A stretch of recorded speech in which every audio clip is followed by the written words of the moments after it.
Snow invited speaker is Chris Costello. He is here by invitation by the Hatfield Student Organization, which many of you contribute on a Wednesday basis at the Donuts and by drinking coffee, so thank you very much.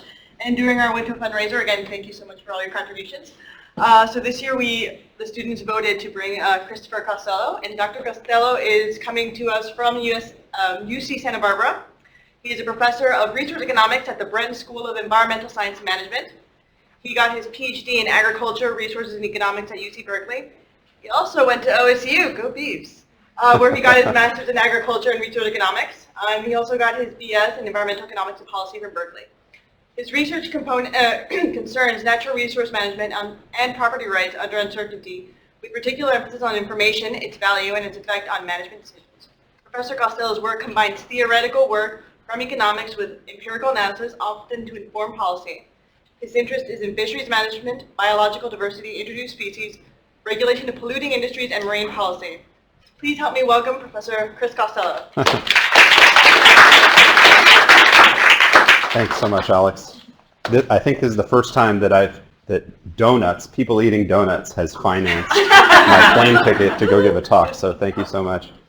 And it's really fantastic to be back in Oregon. I lived here for a couple of years in the 90s. They were the best years of my life, and so it's just really a pleasure to be back. So thanks so much for the invitation, and to all of you for showing up. So what I'd like to do today, I found it actually quite challenging to put together a talk for this audience, because I know it's an incredibly diverse audience. People have lots of different interests, lots of different expertise.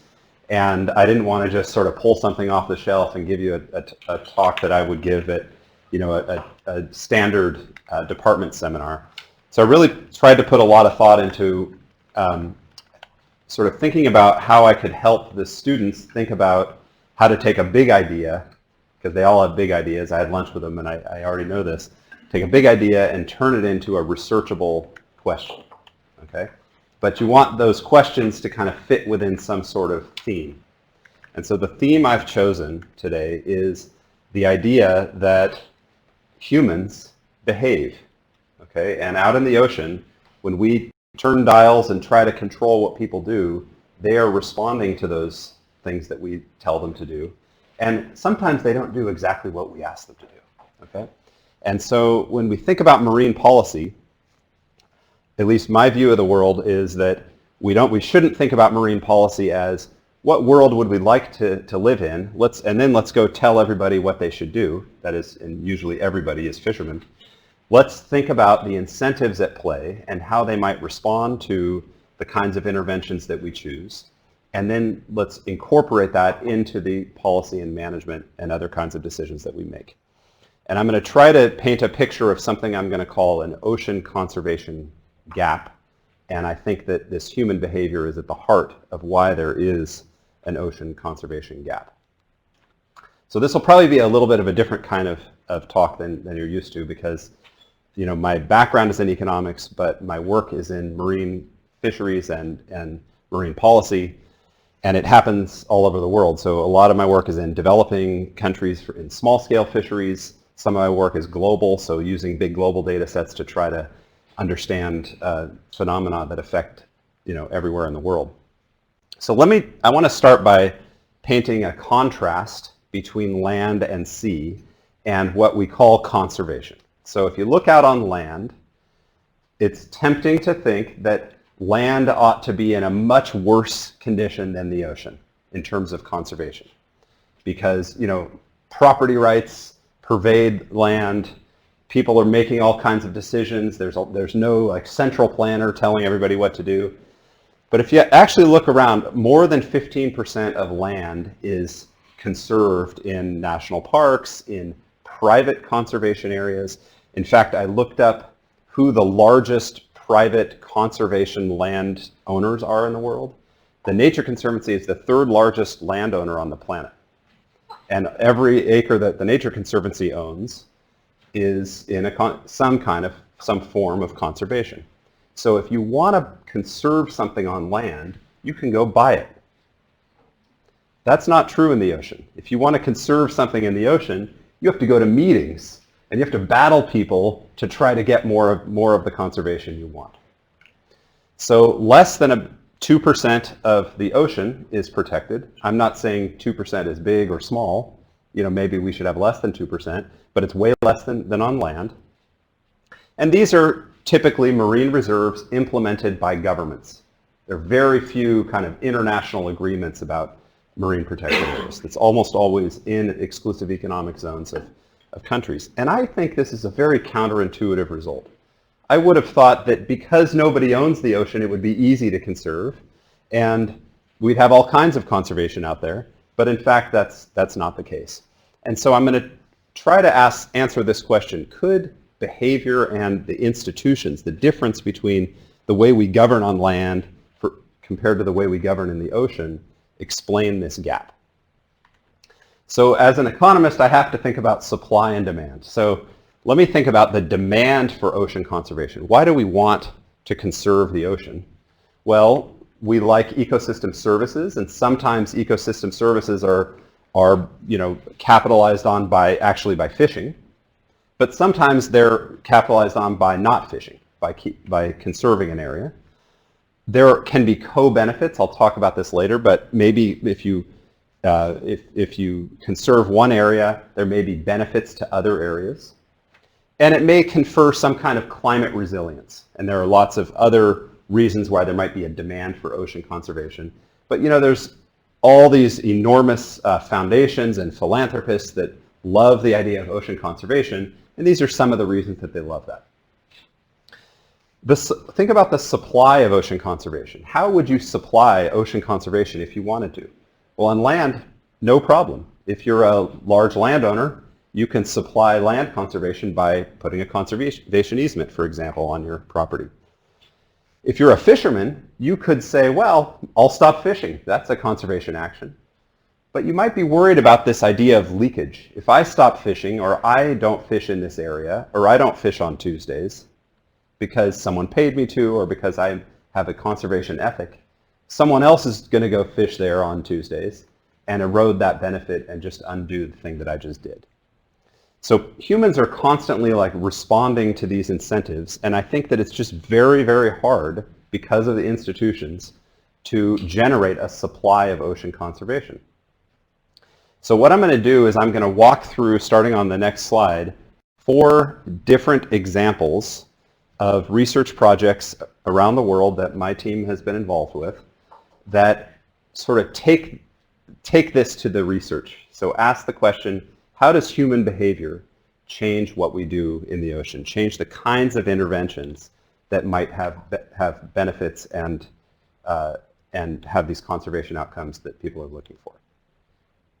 Okay, so these are the 4 I'm going to look at. The first one is something I'm going to call anticipation of a conservation action. I'll clarify all this in a minute, but this is just kind of a roadmap of where I'm headed.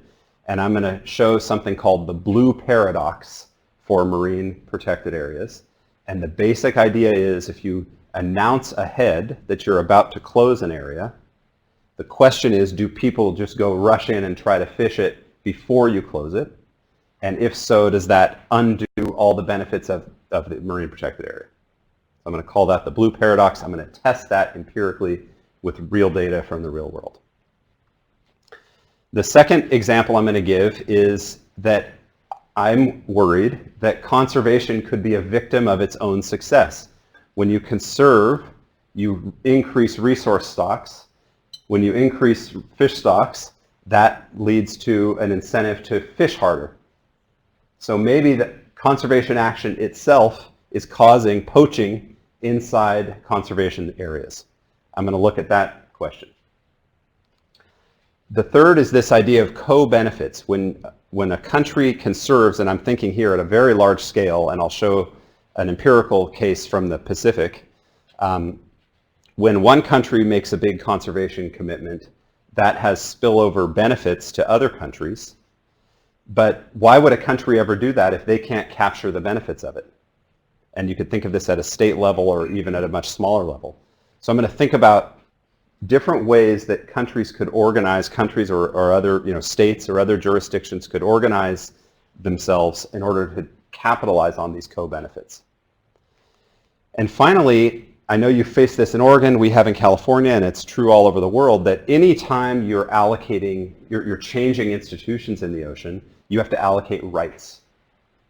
You have to allocate rights somehow. Maybe it's by auction, maybe it's by grandfathering. And I think the allocation of rights could have really significant impacts on the eventual outcome of that institutional change. So I'm going to analyze that, thinking about high seas fisheries as an example. Okay, so that's where I'm headed. Okay, so the first mechanism I mentioned is this idea of anticipating conservation actions. On land, there's this idea of what people have called the green paradox. The green paradox is, suppose that we're worried about climate change, and we decide that we're going to commit to a carbon tax, and we're going to do it in 3 years. We're going to give people a chance to kind of get used to the idea, and a $50 a ton carbon tax is going to go in 3 years from now. What happens when you do that? Well, anticipating that future increase in the carbon tax, it's going to be in the oil company's best interest to pull all the oil out of the ground now and sell it as quickly as they can. And so then you're going to get an increase in carbon emissions now simply because you've committed to a future policy. And this has been shown many, many, many times on land. Could the same phenomenon occur in the ocean? If you commit to a marine reserve, you almost always have some distance between when you commit to it and when it's actually implemented. Let's say it's a 1-year period, that's typical. Could that drive a race to fish before the thing is actually put in place, and therefore completely undermine all the benefits of the marine reserve in the first place? The example I'm going to use is something called PIPA, the Phoenix Island Protected Area in the island of Kiribati, or the country of Kiribati. This is out in the middle of the Pacific Ocean here. It's an enormous marine reserve, one of the largest in the world, that was implemented in 2015. Complete no-take marine reserve. And the important feature here is that it was debated for a long time. It was announced that it was going to go into place 1 year after the announcement. So the announcement goes in, a year goes by, and then the thing is shut down. And the question is, what happened to fishing behavior in that intervening period? I should note that we know from using satellite tracking technology that once the thing actually went in place, all fishing stopped. So it was very, very effective at monitoring and enforcement after the thing went in place. But the thing I'm worried about is what happened before the thing went in place. So did the announcement of conservation undermine conservation itself? And I had a video, but it's my fault the technology didn't work. But I do want to show you, it's kind of mostly for the students, but this is the data set called Global Fishing Watch that we use to analyze these data, or to analyze the effects of the closure. So this is a global data set of real-time data for all large fishing vessels in the world that carry the automatic identification system, the AIS system. So there's about 70,000 vessels at any given time, and I think maybe it's not refreshing or I'm not doing it right, but basically you can, if you're a researcher and you want access to all real-time data from all of 70,000 of those vessels, and you want to follow them around and you want to know where they were last Tuesday, and you want to know how big they are, and you want to know if they were fishing inside a marine reserve, you can have access to those data. So we use that data set.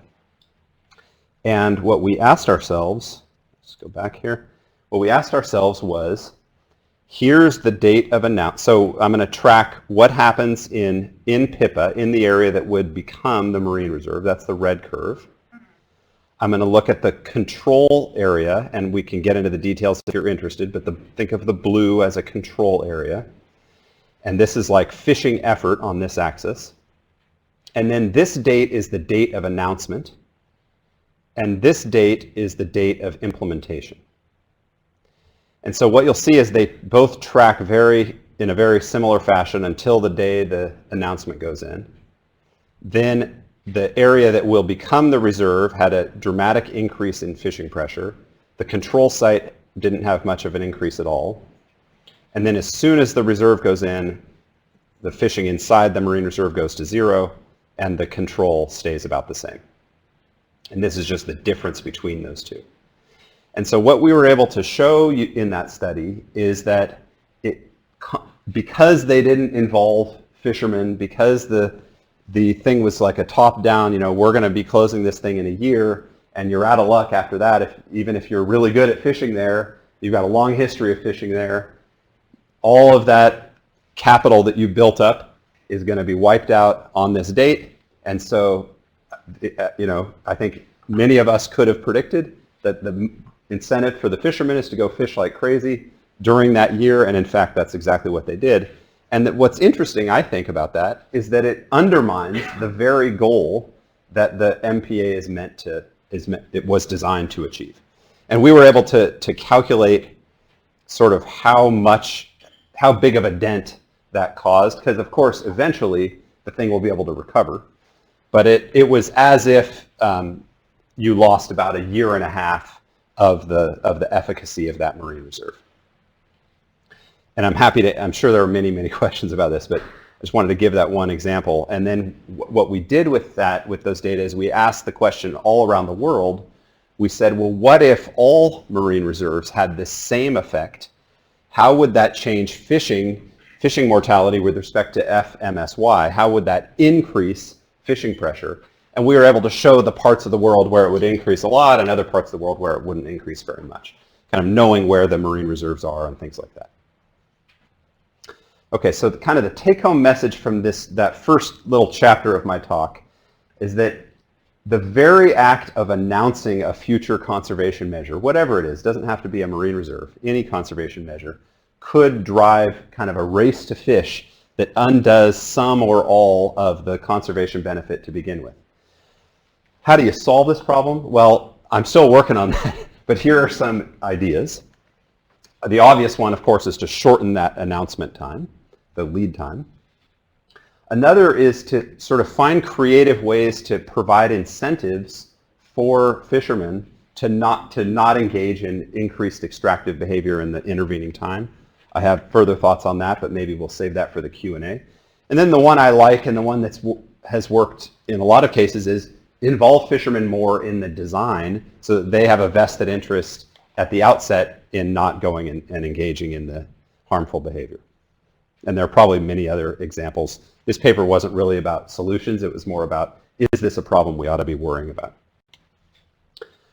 Okay, let me move to mechanism number 2 that I wanted to talk about. And this is not even published yet, so this is a fresh, brand new idea that our group is working on, and I'm actually really curious to hear your thoughts on it. This will be the first time it's been presented.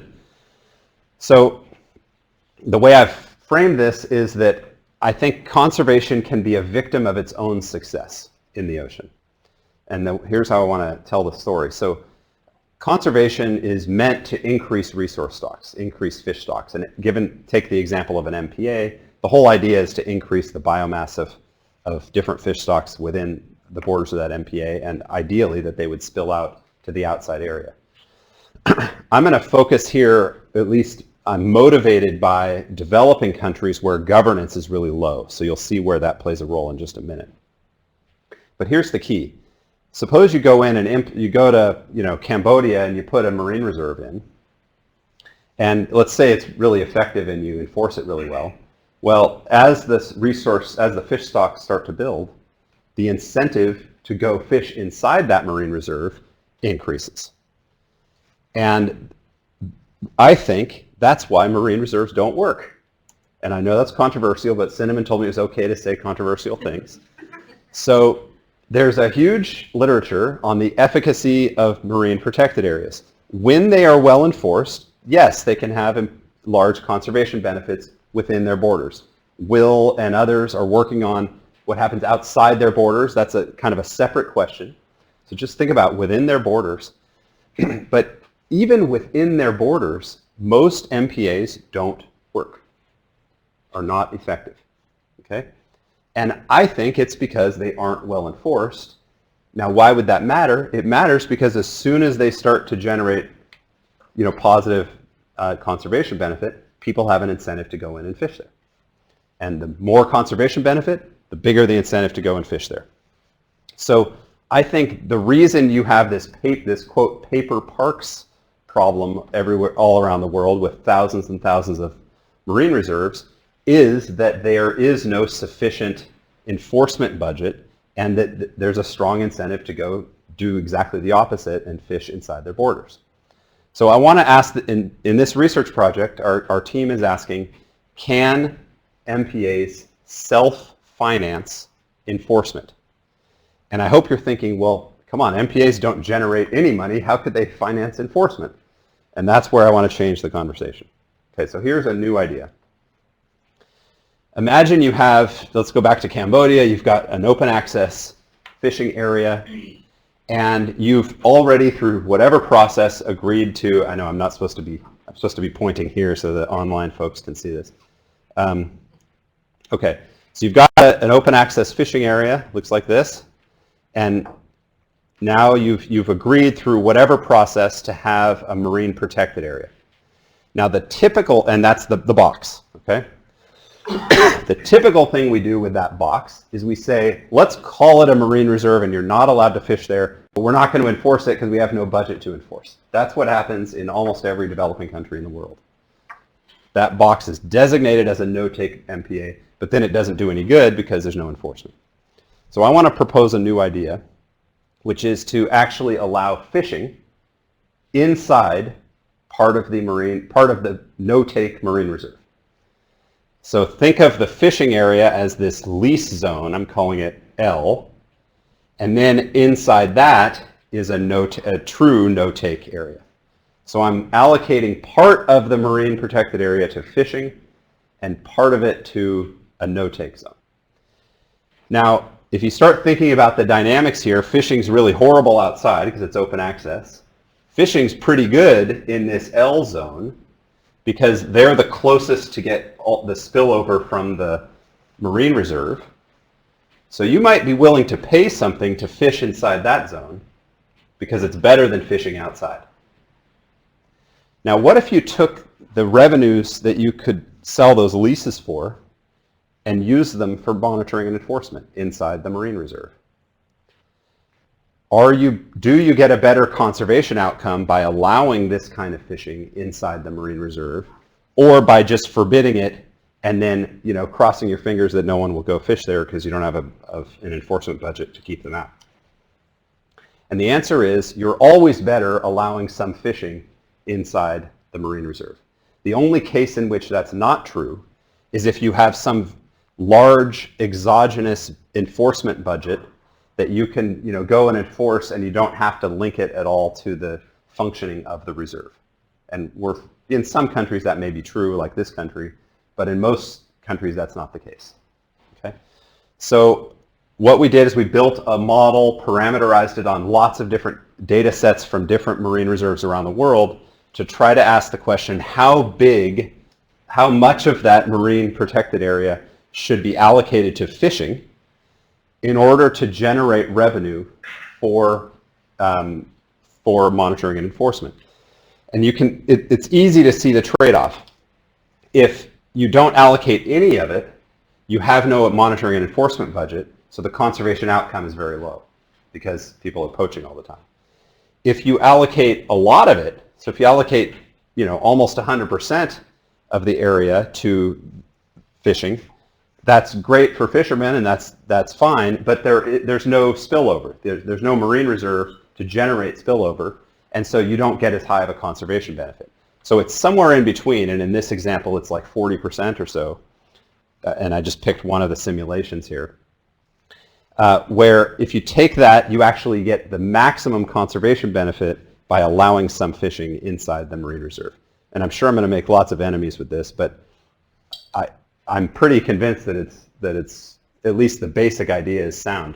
And you can look across lots of different parameters, like how big of a fine do you impose if someone's caught fishing? What are the enforcement costs? How does it vary depending on fishing costs or self-recruitment or dispersal terms? So there's a lot of variables in this model, but across lots and lots and lots of reasonable variables, we're finding that allowing some fishing inside this area might actually be the way to maximize the conservation outcome. So it's sort of the notion to tie conservation with fisheries, instead of thinking of them as completely decoupled, might be a way to proceed to get better conservation outcomes. So I would say the take-home message here is that the kind of interesting new idea here is that the need for enforcement grows as conservation becomes more and more effective. If you can tap into those co-benefits, the co-benefits of conservation, you can help pay for enforcement, and this, in our simulations, always gets you a better conservation outcome than just saying we're not going to allow any fishing. And I may be overreaching, I'm sure I am, but I think all MPAs in the world could use this. It's not just like, oh, it only works for coastal or it only works for blue water. I think any MPA in the world could use this insight. Okay, mechanism number 3 is one that I'm really interested in both in the ocean but also on land, because any time you engage in a conservation action, there are almost always co-benefits. And what I mean by co-benefits is you're putting the thing in to achieve one goal, but then other positive things happen that often accrue to other people. So why do we want to conserve the ocean? Well, things like we can sequester more, perhaps we can sequester more carbon. There's a big debate now about blue carbon. Maybe conservation in the ocean can sequester more carbon and help us meet our climate goals. Fisheries can benefit outside of conservation areas through spillover. Perhaps we want to conserve biodiversity. There may be other kinds of ecosystem services that are generated when we conserve in the ocean. The issue here that I'm tackling with this line of research is that these benefits typically accrue outside the borders of the conservation intervention. And what that means is that there's kind of a principal agent kind of problem where the costs fall on one set of parties and the benefits accrue to a different set of parties. And that's a real recipe for disaster. If all the costs fall on this group, let's say fishermen, or a country, and I'll show examples from the Pacific where it literally is like almost an entire exclusive economic zone of a country. So the costs fall on that country, but the benefits accrue to another country. Why would the first country, the country that's going to lose, ever agree to such a thing?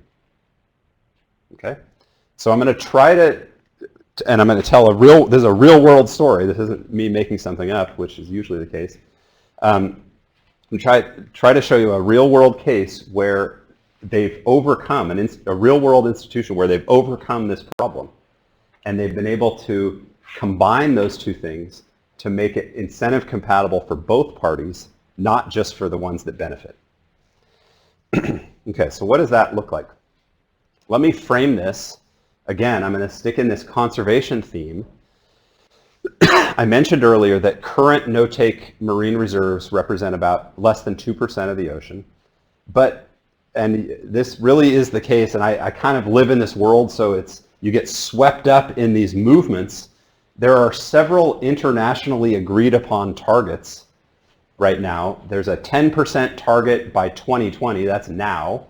We're at like 1.8% right now, so it's just like there's no possible way you could ever get there. That sounds incredibly ambitious. Have 10% of the ocean in marine reserves, forget it. There's a 30% target, and there's even a 50% target. So these targets are like unbelievably ambitious given where we are now and how much money and effort have gone into just getting us to 1.8%. Okay? So the only possible pathway for getting anywhere close to any of these targets is for countries to dramatically expand conservation areas within their own EEZs. And the reason I say that is that, first of all, it doesn't seem very likely that a large conservation area on the high seas is going to happen. And even if it did, only 6% of global fish catch comes from the high seas, even though it's most of the ocean. only 6% of global fish catch comes from there, so it's not going to have a huge impact on conservation outcomes, in my opinion, if you were to have big closures on the high seas. So I think dramatic expansion within EEZs is the only way anybody's ever going to hit these targets. So why would a country close most or all of its EEZ to fishing? You're basically giving up all the revenue from fishing in your country, and if there are spillover benefits, they accrue to other countries. So why would any country ever do that? It turns out that this exact experiment is playing out in the Pacific right now. There's something called the Parties to the Nauru Agreement, the PNA, that many of you may know about. And this is think of OPEC for oil. This is OPEC for tuna, okay? The PNA controls the extraction of tuna in all of that blue area. And it's 9 different Pacific Island countries that have agreed to come together and form a coalition that regulates tuna harvest in all the blue area. And it's just an enormous, enormous area. I mean, you can see how huge it is here. So this area is right up here. Okay, and how does the PNA work? The PNA comes together and says, okay, we're going to allocate a fixed number of vessel days across these 9 countries. So every year we're going to decide on a number of vessel days, and we're going to allocate it to each of the 9 countries. Now these are small Pacific Island states. They generally don't fish hardly at all. They're leasing those vessel days to foreign fleets. So if you're a tuna fisherman and you want to go fish in, Tuvalu, you can call the PNA and say, I'd like to buy a vessel day to go fish in Tuvalu waters. And if you do that, they're going to say, send us a check for $13,000 and you can go fish there for a day. And they're going to track you and make sure you only fish there for one day. Among these 9 countries, they typically get something like 1,000 to 10,000 vessel days per year. That's a lot of money for a tiny Pacific Island country that has very few other options for income. In fact, it can be up to, let's say, 50% or so of the GDP of the entire country is the lease revenue generated by selling these rights that are, they're allowed to do because they're in the Parties to the Nauru Agreement. All right, so that's happening in tuna fisheries out in the Pacific. And at the same time, there's a lot of pressure on these countries to create these large no-take marine reserves. Palau just closed 80% of its waters to fishing, for example. But why would a country do that? Why would they give up half of their GDP? Can you imagine the United States government giving up half of its GDP in order to achieve some conservation thing that someone told them was a good idea? That's basically the position these countries are in.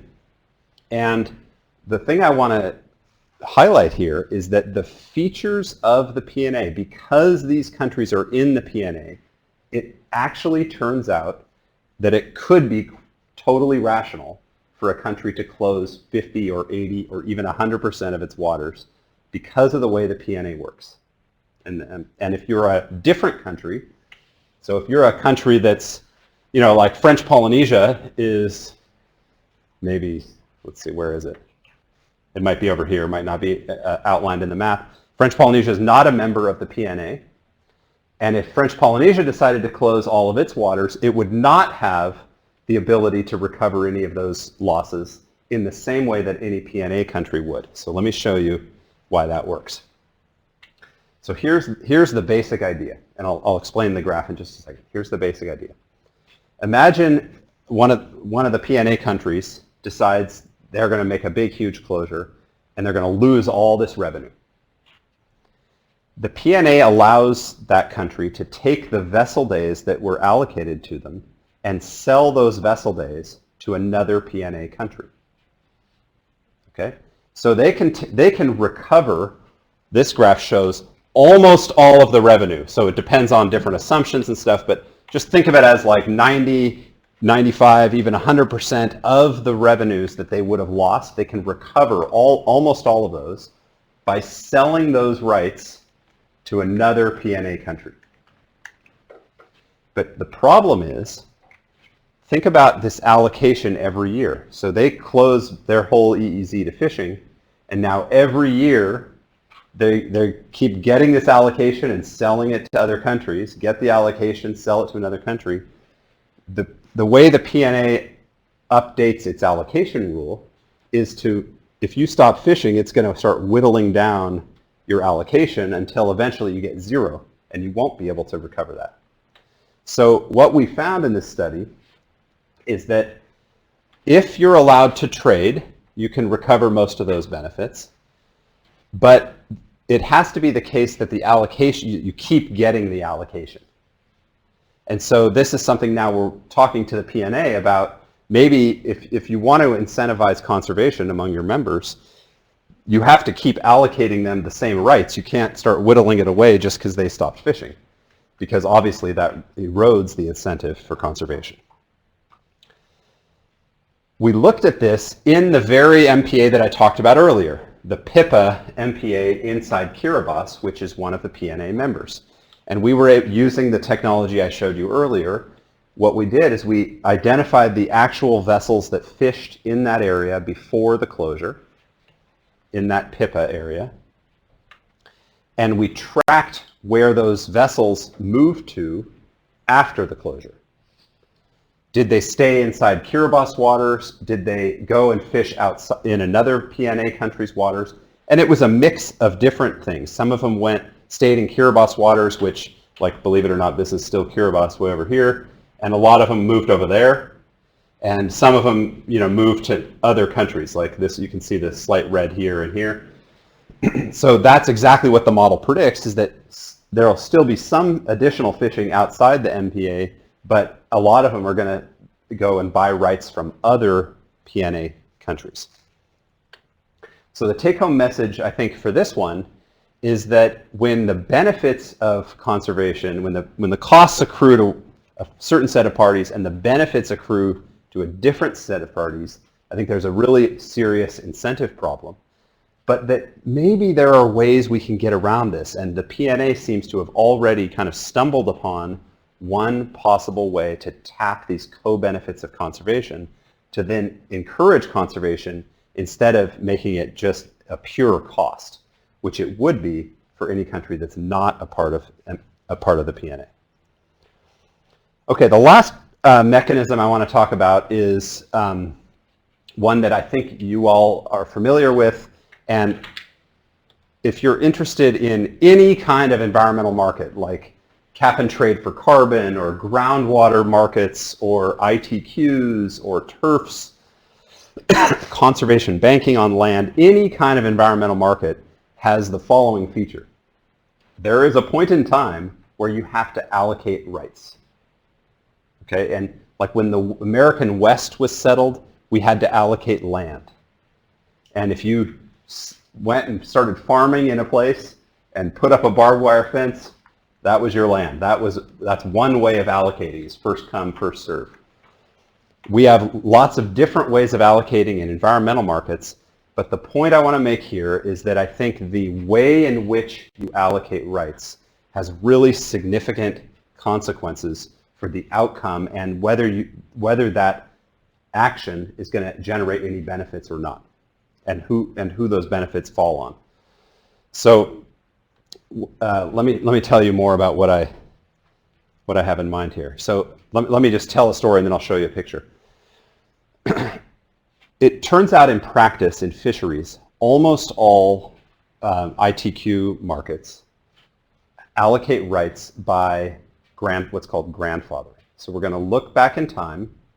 We're going to look at every fisherman's catch. We're going to look at the total catch.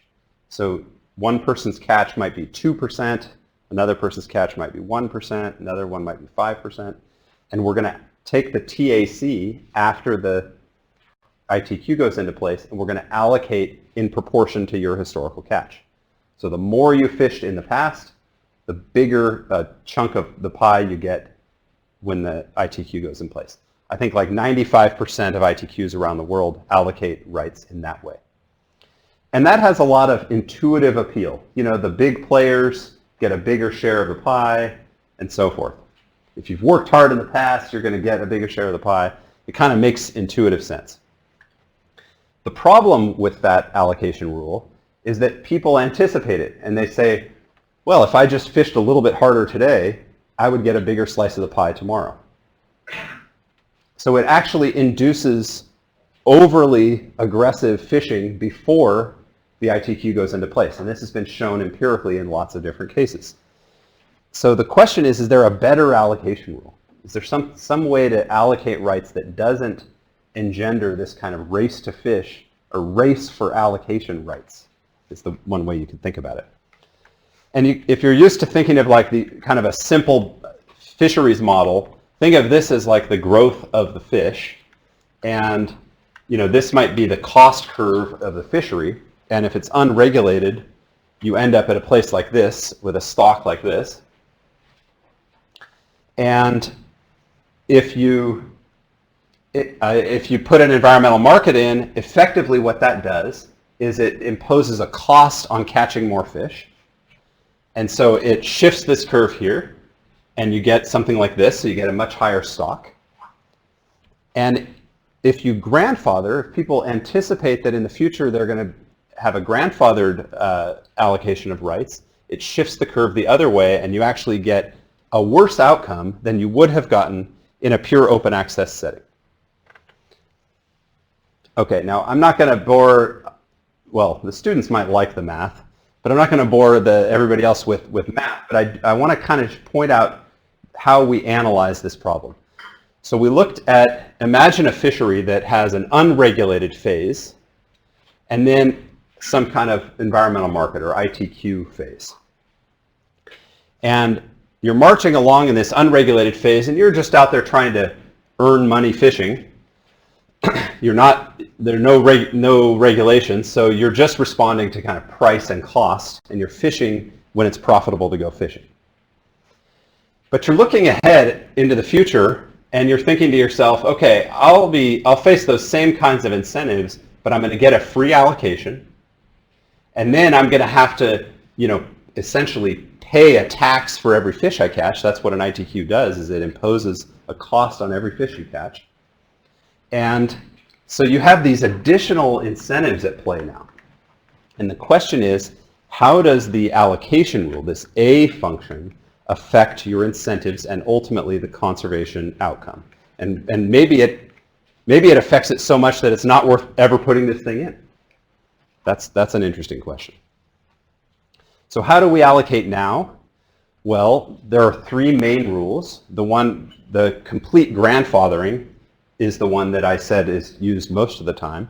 Sometimes we do something called auctioning, where you just literally run an auction and sell the rights to fish. And sometimes we do an equal allocation. We look at a fishery, we take, there's 100 people with a catch history, everybody gets 1/100th of the TAC. And sometimes, like in California for the West, actually I think it's the whole West Coast, when we went to an ITQ in 2011, it was a mix actually between grandfathering and equal allocation. I think it was a 50-50 mix between those two. Okay, and so the first thing it's easy to see is that grandfathering induces this race, because essentially it's like, imagine telling your children, the more bad stuff you do now, the more good stuff you're going to get later. And of course, they play to those incentives. So I'm not blaming fishermen. I'm blaming the system that's putting those incentives in place. Now, if you auction the rights, suddenly that incentive goes away, but people don't like auctioning. They'd typically rather stay in the current system. Fishermen often prefer the current, race to a system where they have to pay for every fish through an auction. So the question is there a better way? Is there a different allocation rule that somehow undoes this negative incentive induced by grandfathering? And so we've been toying around with something where one of the principles is we want everybody to get something for free. We want all fishermen to get a free allocation of something, unlike auctioning where you get nothing for free. But we just want to use a different rule instead of the grandfathering where you get more the more you've caught in the past. We're going to actually try out a rule where you get less the more you've caught in the past. Okay, so everybody still gets something for free, but I might get a little bit more if I restrain my catch in the run-up to the ITQ, and you might get a little bit less if you go and are really aggressive in the run-up before the ITQ. And the idea is that it completely flips the incentives. Now before the ITQ, people are kind of on the margin, they're like trying to hold back and not catch as many fish because it'll mean they'll get a bigger slice of the pie once the ITQ allocation goes in. It sort of rewards prudence in the run-up, not rewarding over extraction. And what we show in this analysis is that this reverse grandfathering gives something for free to everybody, but it can completely reverse this unregulated incentive that we got earlier. So we took that kind of theoretical insight and took it to a hypothetical example using real data, but it's something that doesn't exist yet, which is a hypothetical ITQ on the high seas. So imagine I know it sounds crazy, but imagine you did this and you went out on the high seas and said who fishes there, and we tracked all the vessels that fish out on the high seas. I'll show you those vessels in just a second. We know how hard they fished. We know which days they fish. We have a rough estimate of what they're catching every day while they're fishing. And imagine we were to kind of implement an ITQ on those fishermen. And what we're going to do is simulate different ways we could allocate and look at what the different effects might be. Okay, so there are about 4,000 unique fishing vessels that fished on the high seas. I can't remember the exact dates, but I think it was 2016 and 2017. So if you go and look at every single fishing vessel on the high seas and you map them back to their, to all the features of those vessels and when and where they were fishing, this is what it looks like, and this is where the fishing effort is when you add it up across those years. So what that does is and then we use stock assessments for high seas tuna fisheries to know, to sort of have a growth function and the current stock status and prices and things like that.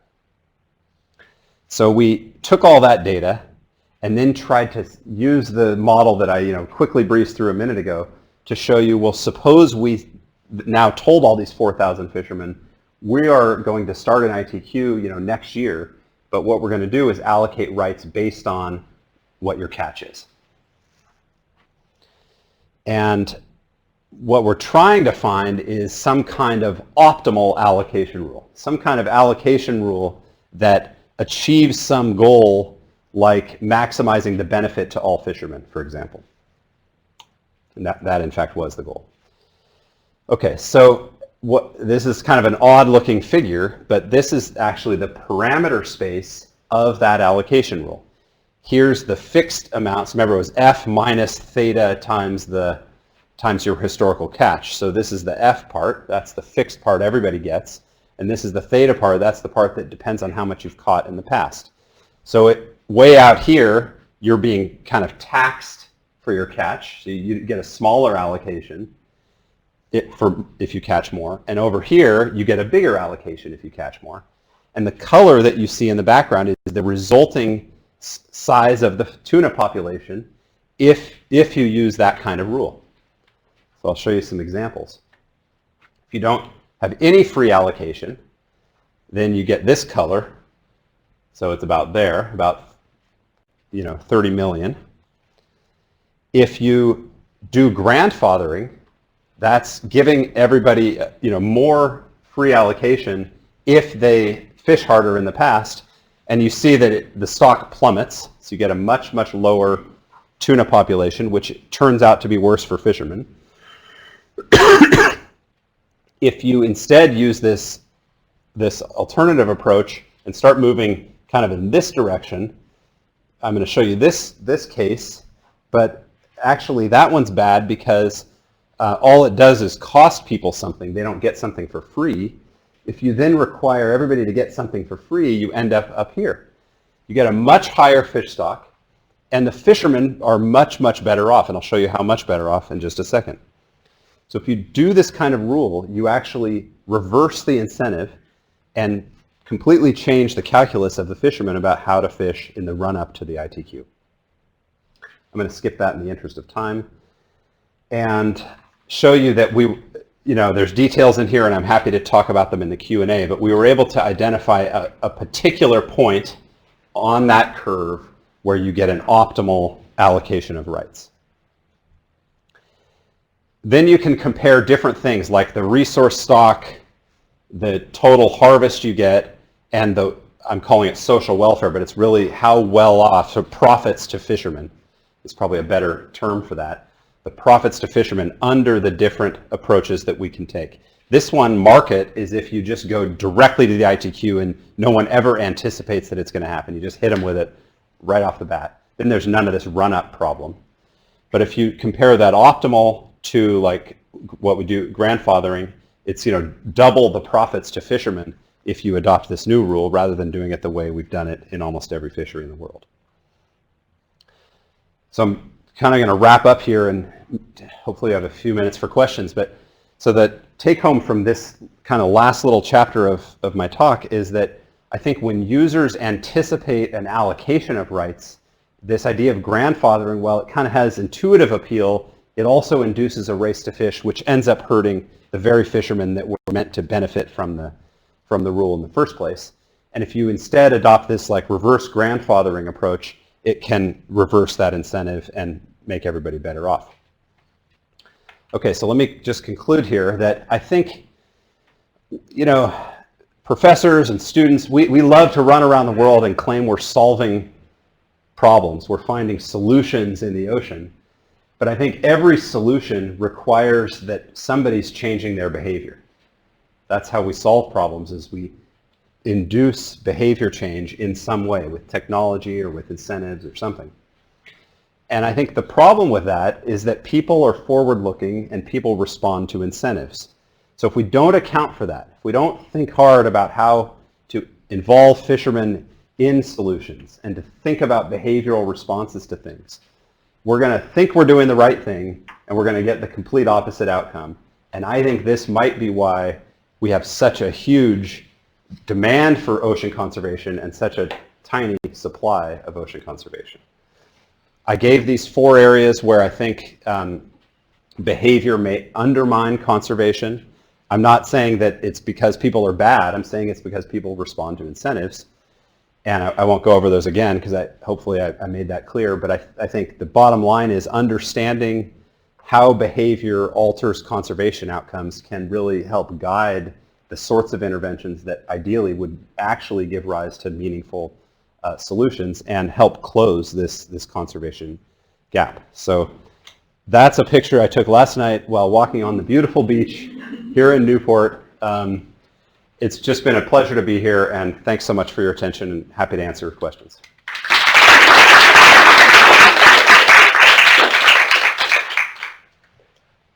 All the crab boats, too. Yeah, I got a few crab boats. It's better an hour later. Yeah. I suppose that might get a little stuck in how the Oregon fishing system works, but with the way that we have like a permitting system, right? So in order to enter the fishery, not only are you buying the boat and the gear, you're also paying tens, if not hundreds of thousands of dollars just for the right to fish in the water.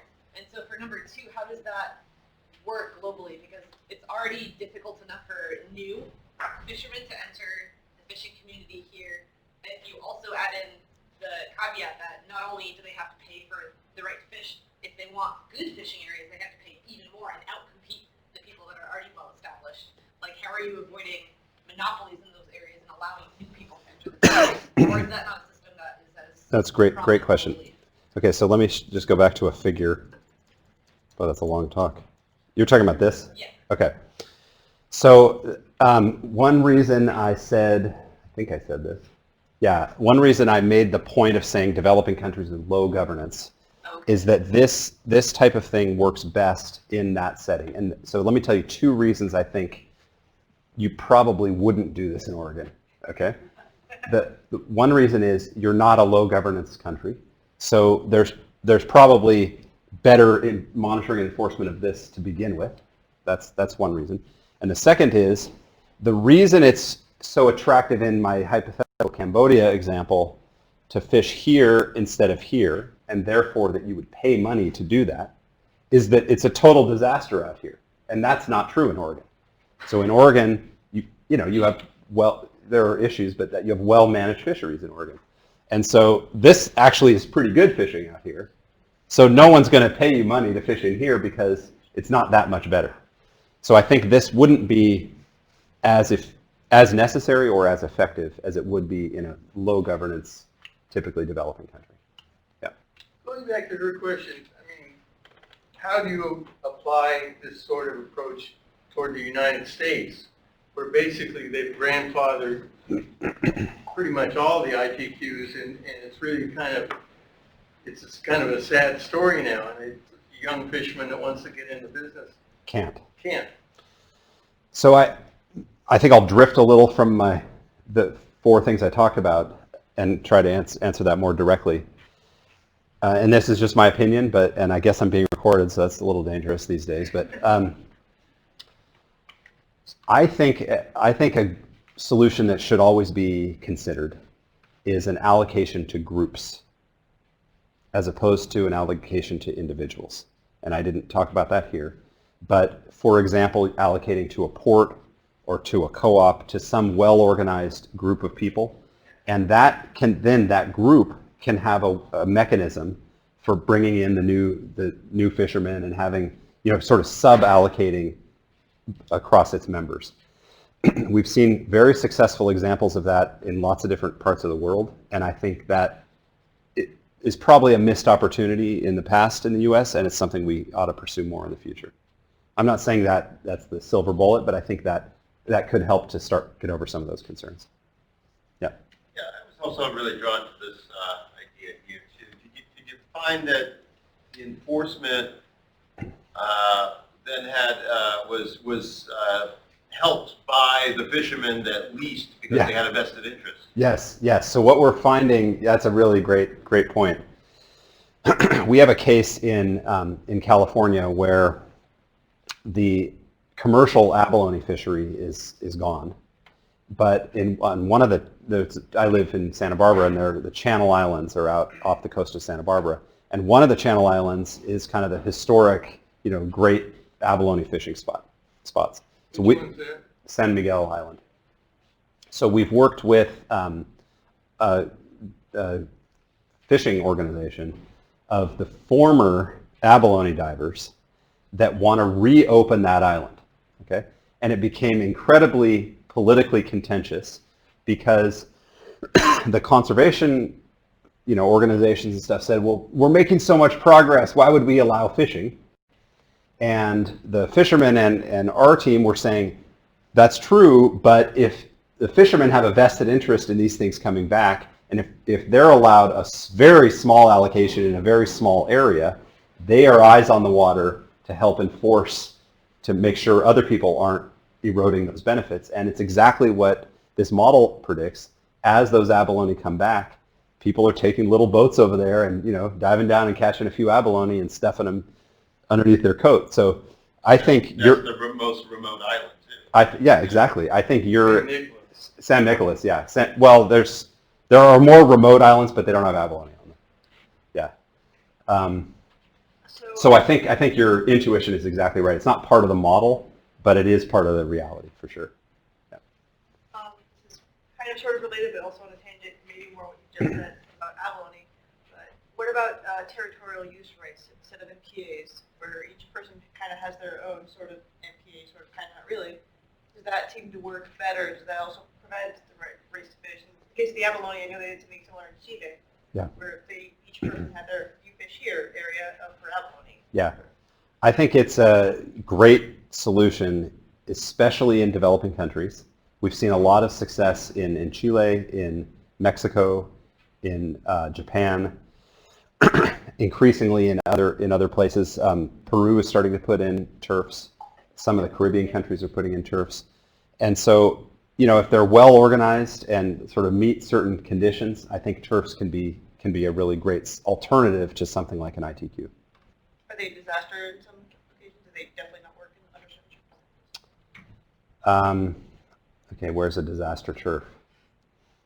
Well, so one thing in Mexico, I will say, so Mexico doesn't formally have turfs, they have concessions. So they allocate rights to a group, to a spatial area for usually 20 years or 30 years. And that has its own set of incentive problems. So what we found when we studied that was that for lobster fisheries, it worked great. But for abalone fisheries, it didn't work well. And it's because abalone grow pretty slowly. 25 years isn't enough for you to see the conservation benefits of your actions today. So there was actually an incentive to go fish them too hard because that tenure length was too short. So that's maybe one example. Yeah. I'm curious with the grandfather example. Yeah. And that's probably related to governance as well. Often, put the 10 or 15-year catch history that goes into the allocation. Yeah. So then there's not much of a run-up. I mean, if you, Yes. so you look at the effect when it's a short-term, Yeah. relatively shorter term. It's such a great question.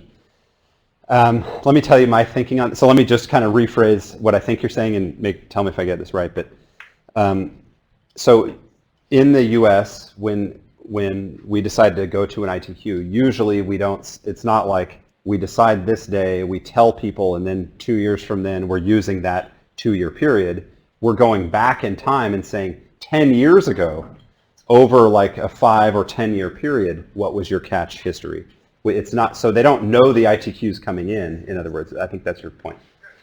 Okay, now, here's my argument. You tell me if it holds water. So my argument is that worked historically because you could surprise people with an ITQ.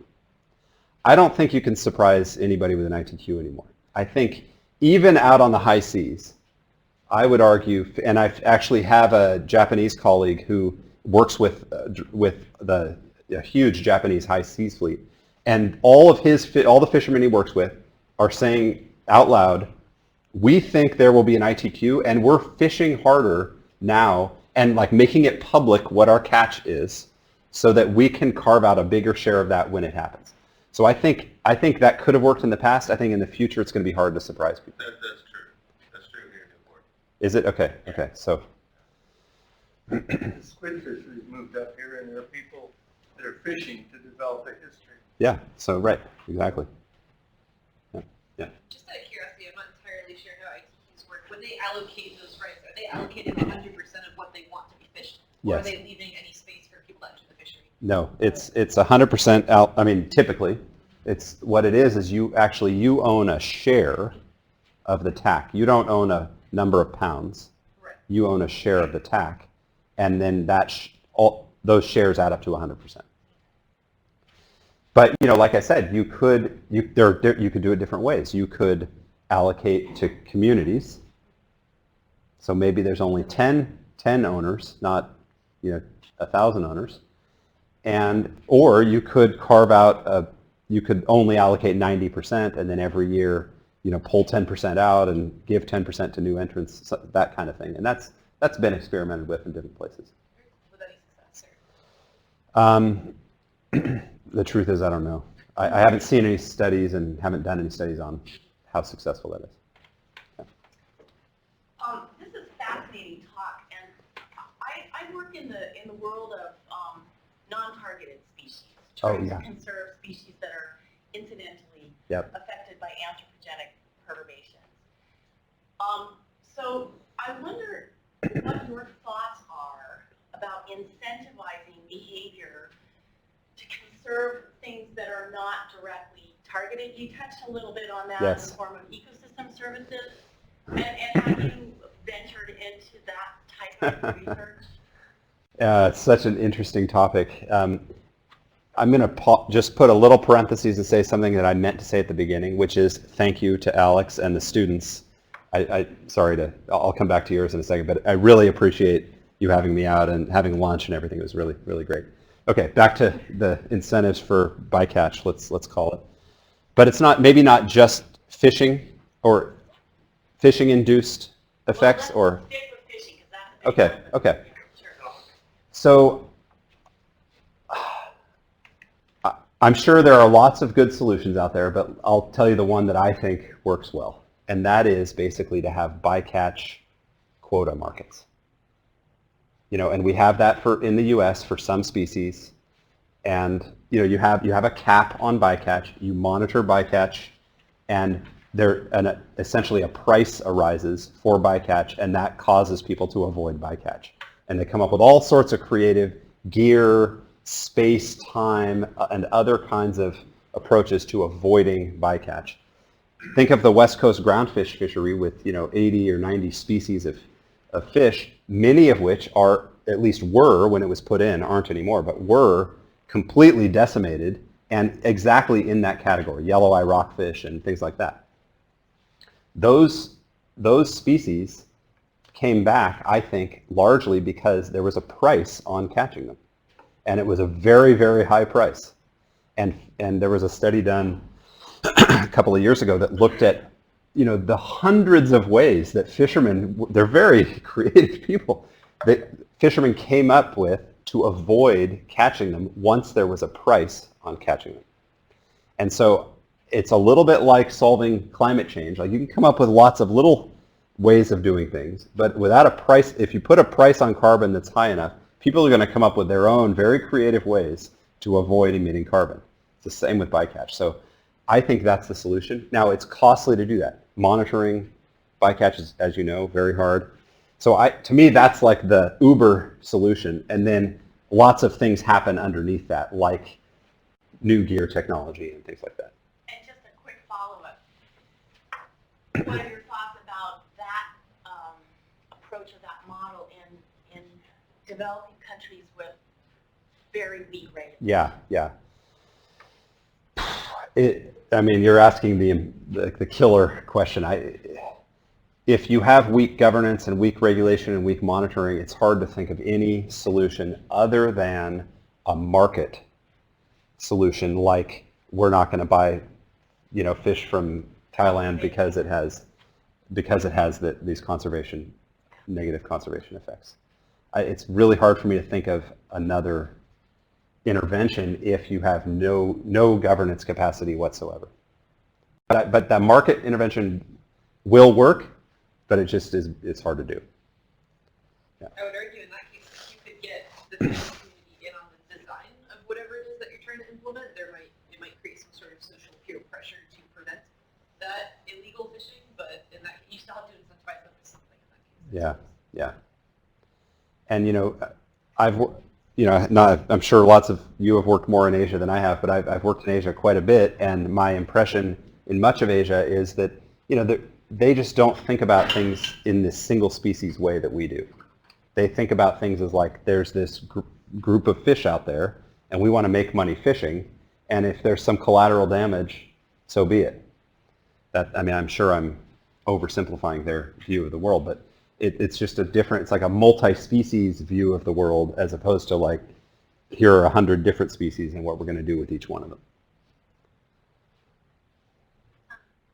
Given how migratory tuna are, so if you close one area but you hold the overall effort the same, how does that affect your catch? Excellent question. I wish I had a real answer to your question, but let me give you the fake answer to your question, which is that, so let's say that,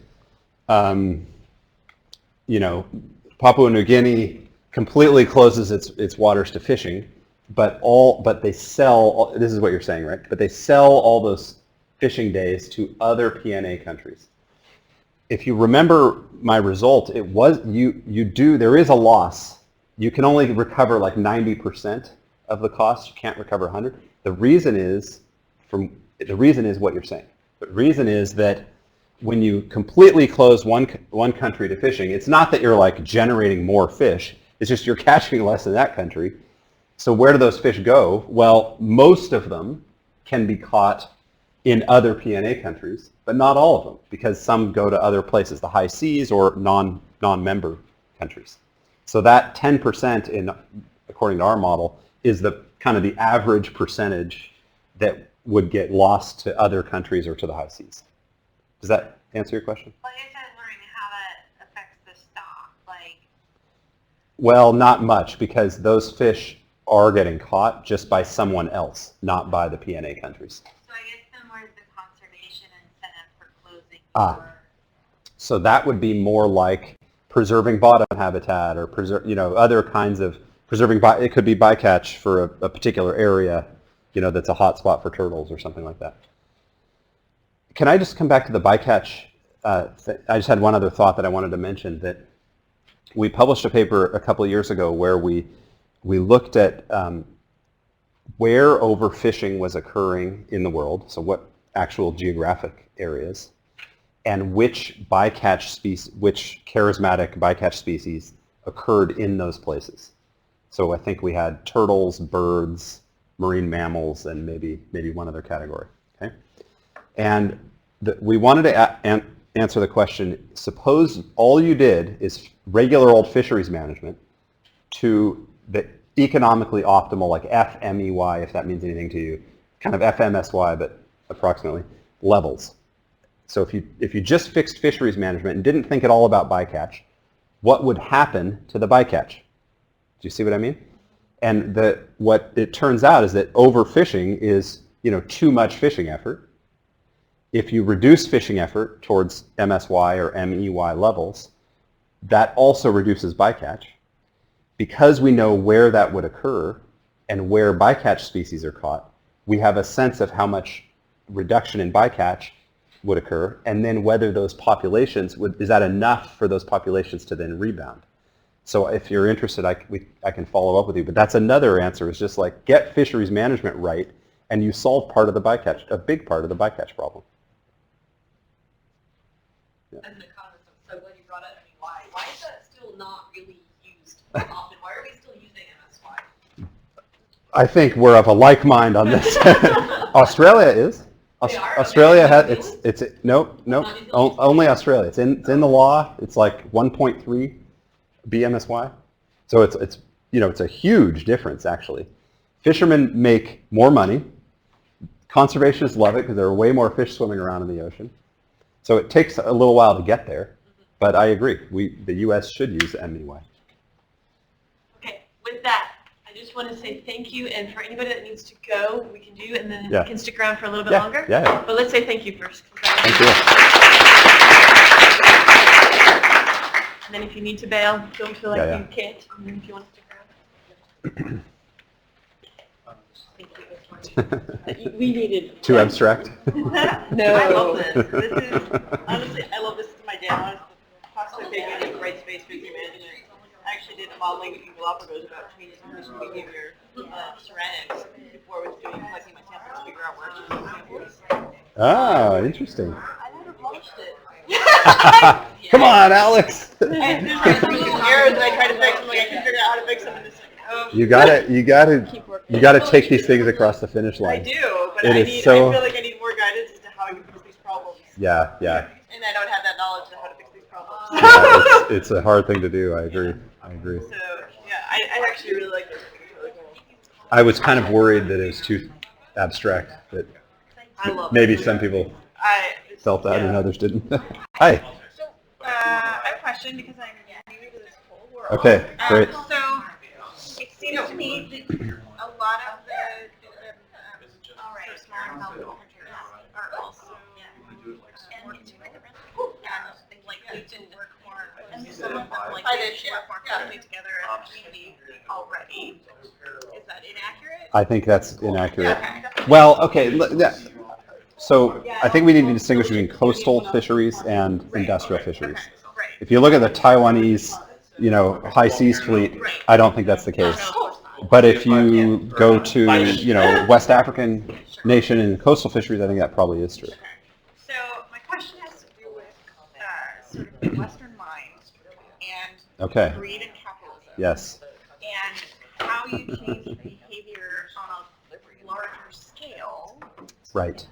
With that For in collective mind, action. Through that lens, right? Yeah. Because I feel like it's all well and good to say yes, this will benefit us all, but there always be, Okay. a constituency who says Yes. that I don't want to benefit all. I just want to benefit Okay.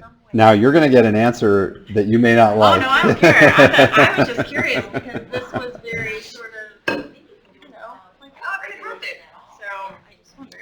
Well, okay, so my answer is, I think the high-level institutions we put in place, and I'll explain what I mean by institutions, but the high-level institutions we put in place can either set the stage for that to happen, or can completely obliterate that as a possibility. The idea of turfs is an example of turfs are cooperatives, often they're combined into the same thing, is an example of something that I think that's an institution that we don't really have in the United States, but we could have. Like if you went to, I don't know the port dynamics here very well, but like in Santa Barbara, let's speak for myself, there is kind of a movement now to say, all right, suppose we said this area is for Santa Barbara fishermen only. And somehow you could get this, let's say it's in state waters, the state would sanction that as like no one else is allowed to fish in there unless you're a member of this organization. Okay? That engenders collective action among the people in that group. Whereas if it's like you buy a license and it's a free-for-all and when the quotas hit, we're shutting the fishery down, it's the exact opposite. It's like you don't want to tell anybody what you're doing or collaborate with them because you're racing out there to catch as much as you can. So I think that the institutions we set can help achieve that goal, and I think that's the solution. So I love that. That's the conversation about incorporating the fishermen in the decision-making process Yeah. and all those things. That is actually to everyone's benefit Right. in the end. Right. So I work for the Coastal Oregon Marine Experiment Station. Okay. Oh, yeah. Sampson was on Yeah. the radio Yes, thing. he was. I'm their new admin, and so I'm sort of slowly looking Oh, through the great. list. Good for you for coming to a research Oh, talk. I come all the time. But it is really interesting how it contextualizes some of the things that we look at. Oh, that's awesome. Yeah. That's thank you for a great question. Yeah. So before you continue, I'm going to have you hand me your Ah. mic. Oh, yeah, I'm still on. You are still on. And That's I'm dangerous. Right. Go ahead and leave it on for me. Just give me the... Oh, leave it on. All right, everyone. Thanks for joining us. We're going to end the presentation now. If you have questions, go ahead and reach out to Chris directly. Thanks so much for joining us. See you next week. Are you waiting? Go ahead. You obviously recognize this and some of the questions were not really